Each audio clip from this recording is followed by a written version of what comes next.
Hello, folks. Chuck Sheely here with Making Music Magazine, and we are here on another Artist Spotlight. And today we have a very special program. We are here with Francesco Nuñéz. He is the founder of the Young People's Chorus of New York City. And it is a fantastic group that has had audiences at the White House. They've been near the Pope and so on. And so they're here to talk about a wonderful program and some of the things they're doing that just generally stimulate great music for good people reasons, and so on. So without further ado, Mr. Francisco Nuñéz. How are you, Chuck? It's a pleasure to be here with you. Thank you. Thank you for being with us. It's very nice to have you here. So we're very excited about what you're doing. I saw your press release and my eyes popped out of my head, and we jumped on this right away. So in 1988, I believe, is when you started. So what inspired this, the Young People's Chorus of New York City? How did you get that? Wow, 1988 does seem far away. Well, it was interesting. When I was a young boy here living in New York City, I come from a bicultural family. My father's Black Haitian, my mother's mixed culture Dominican. And you're from Haiti, right? I'm from Dominican Republic and Haiti. So, but I was born in New York City. Oh. But I was raised back in the Caribbean because back then it was really hard to have young people in New York if you want, a way to keep them safe, especially the neighborhood I was living in. So in order to keep me safe, and my mom would send me back to be, and also getting babysitters back then was just impossible, right? So my mom would send me back to DR, and I would live there, and then she'd bring me back here. So I was back and forth. When I was 11 years old, I finally stayed here. I was back in 1976. New York City back then was very different than it is today. It was quite segregated. It's still segregated today, unfortunately, but it was very different. Every corner had gangs, and everywhere you went, it was just like, you had to carry basically a box cutter, or what I called nunchucks back then. Mm. But, and because I lived in the neighborhood that I was living in, that's what it was like.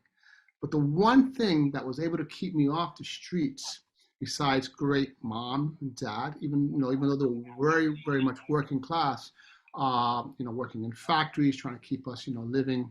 We never made more like $9,000 a year back then. So at one point, she said, you have to continue your education. Make sure you stay in school. And no one in my neighborhood was going to school. I was one of the few. My brother and I were one of the few going to the actual school. Number two, she got us a piano from the Salvation Army. So here I am. I get this thing. I start playing it. Next thing I know, I get it. First, I have a lot of hours on my hand, right? So I start playing it. She then takes me over to people's homes who she's cleaning houses for on the side.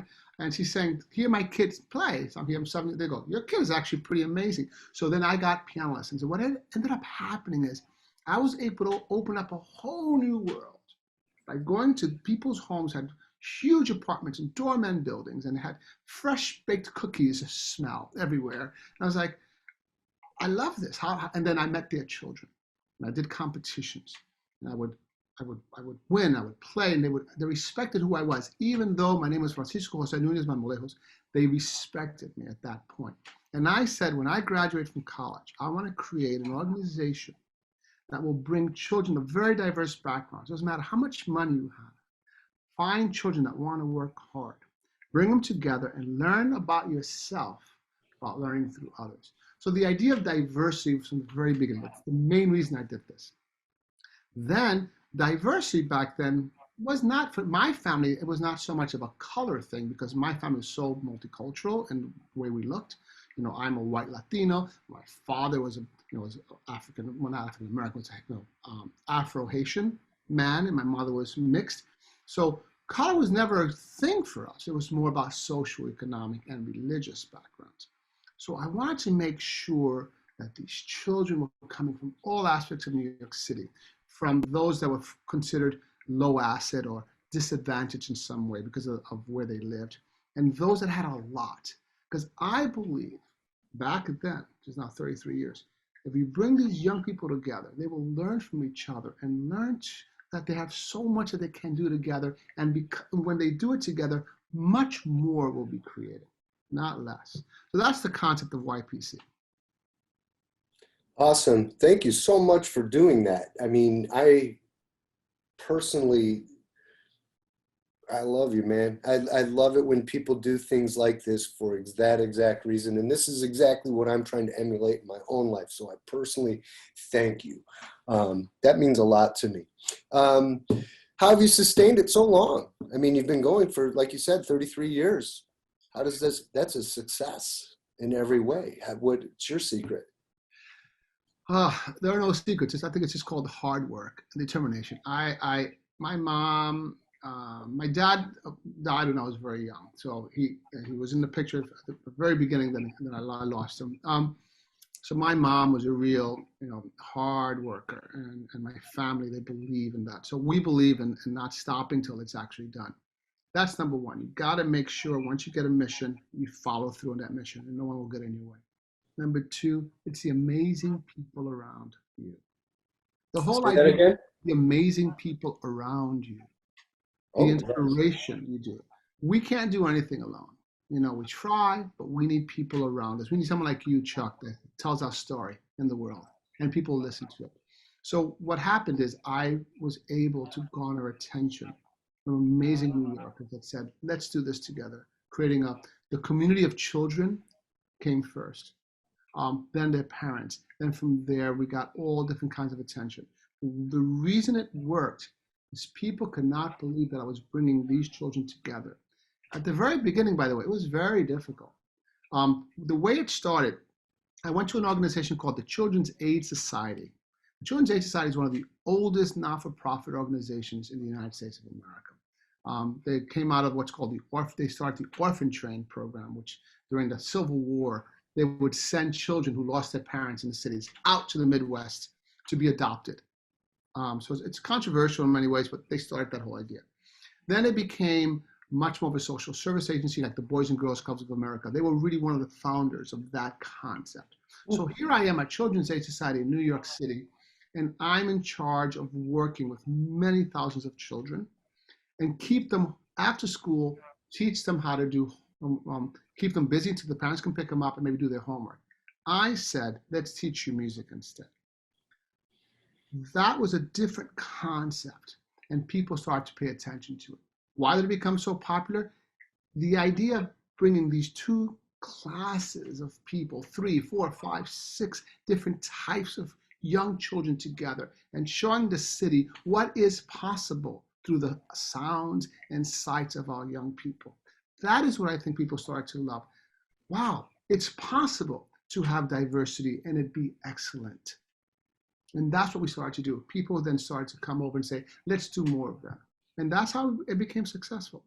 I believe the main reason it's successful is because of excellence. These children work so hard to be excellent and inspire other children.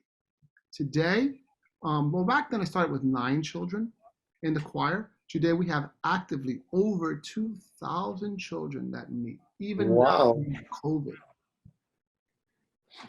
Wow, this is already my favorite story that we've done this year. This is awesome. My In your bio, God. you said, here's one of the reasons. In your bio, you said, music is your bridge and young people's chorus is your way of paying it forward. To me, that sounds like a philosophy in action. Can you elaborate on that a little bit? It seems related to what you're telling me.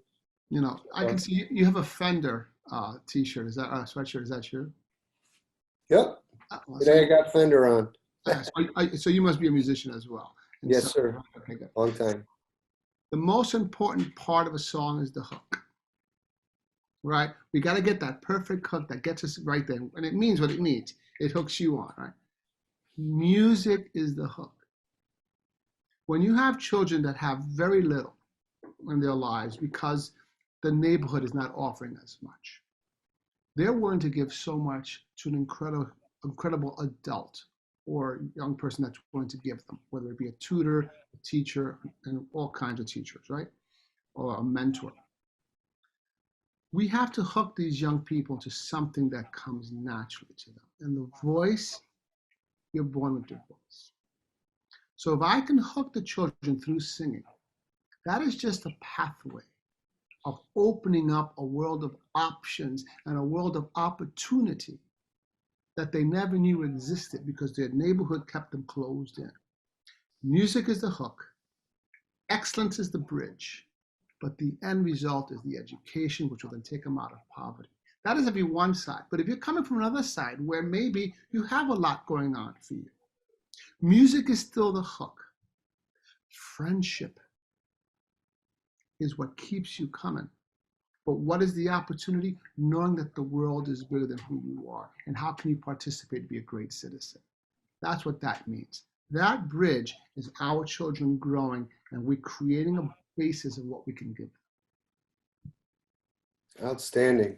Beautiful. So obviously, it's taking you, it has taken you places. I also read that you have, you've played for the Pope, you've been invited to the White House, you've worked with some top stars and so on. You know, what would be, and I'm sure that's just the beginning. At 33 years, you must have a lot of stories. What are some of the most memorable moments in this endeavor? It's great that you asked that. You know, we've traveled to four continents at this point. I don't know how many countries we visited. We have the opportunity to represent the United States at some of the most prestigious events. Just recently, the 75th anniversary of the commemoration of the liberation of Auschwitz happened. And that happened, yeah, and it was this past year, and it was last January. And the World Holocaust Museum, which is out in the Netherlands, said we're going to invite the four allied nations to come together and create the largest anti-Semitic, anti-racism conference in the world. They invited, and all, like over 40 countries participated. The musicians came from the four allied nations. It was England, and the opera group came from there. France and their adult opera group came from there. Russia, the orchestra and adult opera group came from there. And the United States of America and a children's choir came from there. So here we are representing the United States at one of the most important days at the ending of World War II. It was really an amazing opportunity for us at YPC to go there, go to Israel, and represent that. We've had the opportunity to sing for two popes at this point. And Pope Francis came. I like him the most only because we share the same name. And he's Papa Francisco. I'm Francisco, and I'm a Papa. You thinking about his hair too? And he called me Tocayo. Tocayo is a word that you use in Spanish that means we have the same name. Paquito de Rivera, who's a big jazz clarinetist, you might know, he calls me Tocayo as well. So it's a friendly thing you do. But I have a Tocayo, my buddy Carlitos. I'm Chaquitos, he's Carlitos. There you go. He's a Tocayo. That's exactly right. We're going to be the Tocayo brothers. Yeah, he'll probably see this. He knows Stephanie too. Oh, okay. We talked about Stephanie before for those of you tuning in here. So anyway, cool. So you guys right now are pretty hot with a brand new project that you're releasing called Just Songs. Yeah. And tell us about what that is. Once again, your plan is in action with this, right? Well, when we were active, we were going great. We do about 130 performances a year at YPC. We travel the world. We do a lot of great things. And then, of course, and these are regular New York City kids. Keep that in mind. These are normal, some, coming from all backgrounds, children coming together to sing. We got hit with COVID. At that point, we didn't know what to do. We had to reimagine who we were. So we went from being together and singing to not being together and not being able to sing because we were considered super spreaders as a singing unit, right? And on top of that, because of the technology, you can't really sing at the same time. Latency issues don't work. We needed to come up with different ways to figure out how do we keep our community together. And then on top of that, the United States had a huge reckoning with the protests that started to happen. And we started to see firsthand the divisions that are happening in our country. Even though we knew they've been there since I was a kid, I felt them. They were there before me, and they're still here. The difference is because of TV and because we're at home, we're able to see it. And now, what are we really going to do? Just Songs was an opportunity for us to take our young alumni who've gone through our program, some of them staying 10 years. And they're saying, Francisco, I know you brought us together, black and white kids and all this. It's not enough what you've done. You need to do more. We can't just be together. We got to change the world. I said, okay. So we started conversing, we started talking, figuring out what else can we do to be actually even better? Because I want to be there. And one of the things that came out, besides all the conversations we had, was the idea of just singing a song that is unamplified, it's acoustic, that you can go into any cafe and sing.